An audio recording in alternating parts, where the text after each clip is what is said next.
And good afternoon, folks. Welcome to our Penn State field hockey chat with head coach Char Morett-Curtiss, head coach of the 2022 Big Ten co-champions. Congratulations, Char. Thank you. Thank you very much. Just so proud of the players and the season that we've had, and knowing how competitive the conference is. I think it's a great achievement for them. Yeah, I mean, every game was a war. Every game was a battle. Rutgers was the same way. I think there was no letdown in your team, but I think there's that natural going on the road, a team at Rutgers that plays well at home, and they had everything to play for. And you know, your girls withstood the kind of a little bit of an ebb and flow to the game, and really came through in the end. Anna Simon played fantastic. Yeah. I really think that there's a little bit of nervousness going on. I think we were tentative at times, which really hasn't been our style. Like you said, going on the road, we hadn't beat Rutgers for a while, but I felt that, we controlled the game enough and took advantage of the opportunities that we had.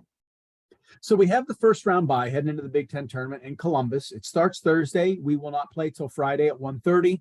Semifinals on the Big Ten Network Live. So as a coaching staff, what do you do this week? Do you prepare for both Michigan and Iowa? And how does that affect, time management with planning? They're two very different teams. Michigan really plays up tempo, and Iowa really likes to slow the ball down and play the ball around the backfield. So we're just really focusing on us. We really want to make some improvements from our most recent game Friday. We're going to spend a lot of time on how to manage the clock, how to handle, up a goal with 3 minutes left, down a goal with 3 minutes left. If they pull the goalie, we're really going to do a lot of situational things this week, just so that they've been through it a bunch. But we're still looking to we had a high intensity practice yesterday. We're going to have medium practice today, taper it down tomorrow, get on the road at 4 after practice. And then we'll just do a walkthrough Thursday morning, watch the teams play, get our game plan set after we watch the Michigan-Iowa game. So will you watch just that one? I mean, because there's 3 games that day. Will you let the girls hang out at the field, or just that game and get back to getting ready? Yeah, we'll let them watch the first game. Fortunately, the weather's supposed to be beautiful. That's what I saw. We'll let them watch the first game, and then we're so excited because we are going to go over to the soccer field, and we're going to cheer on the women's soccer team at Love that. So we're going to help them beat Northwestern and spread a little of that Penn State, cheer and pride and all that. So we're excited about it. That's outstanding. So what do you do? I mean, so that's a great opportunity for an off day. How do you handle, typically we don't take road trips 2 days prior, right? So this is, had we been in the quarterfinals, well, obviously we'd be playing the next day.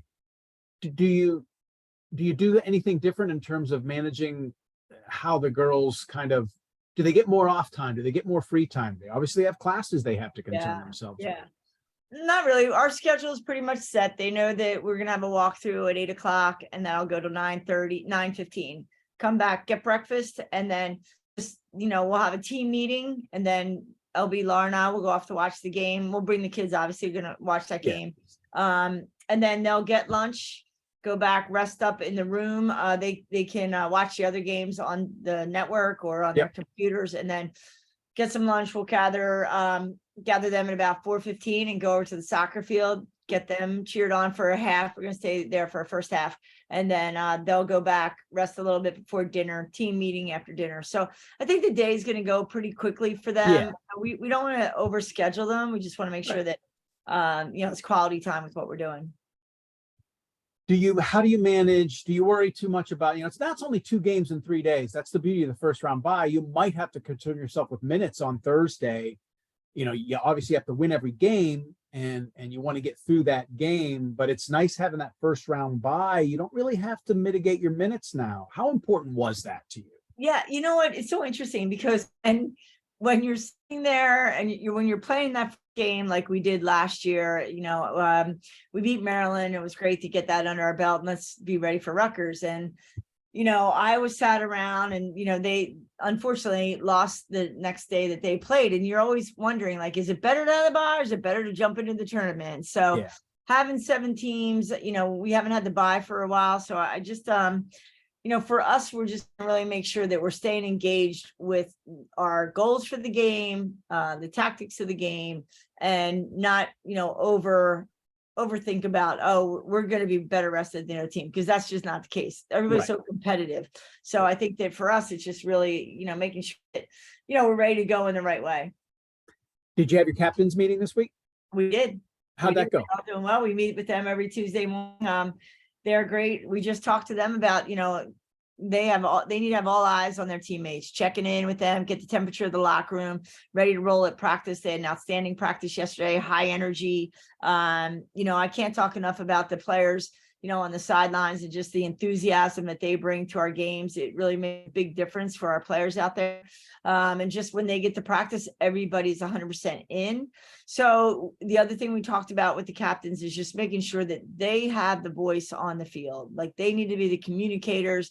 They need to make sure that we're slowing things down when we need to, pushing the tempo when we have to, just communicating with the players around them. And, so perfect world, we win Friday. We're going to play in that game and win on Sunday. The selection show is 10 o'clock Sunday night. We talk once a week for these Zooms, and I hate to look ahead on things, and it's not kind of what I'm trying to do here, but do you concern yourself at all with the result in the tournament affecting where you're seated in the NCAA bracket? Or do you feel our RPI is so strong right now that it's just going to speak for itself? Now, if we win 2 games, we're going to have an argument for that 1 seat overall. Yeah, depending on how things turn out in the ACC. But I do think that, for us, it is focusing on that Friday game, and then knowing that we're going to be on the road. I mean, we know that we're not hosting, right. So it's not like most of the time you're sitting there biting your nails hoping that you get the host. But we couldn't host last year. We were a top 4 seed because Michigan was here playing football, and right. And I get it. So knowing that we don't have the opportunity to play at home, I don't think the seeding is a big deal, in your opening game. But I think overall we're just like, let's worry about Friday. Awesome. Well, great. Well, I'm really looking forward to it. Both games on the Big Ten Network. So we win Friday, and then we would Sunday noon on the Big Ten Network as well. It's exciting. Yeah. This is a team that's peaking at the right time. And so this is great to see. So we will talk to you Friday night. All right. Sounds great. Thanks, Pat. Good to see you, Tom. Thanks. All right. See ya. Bye.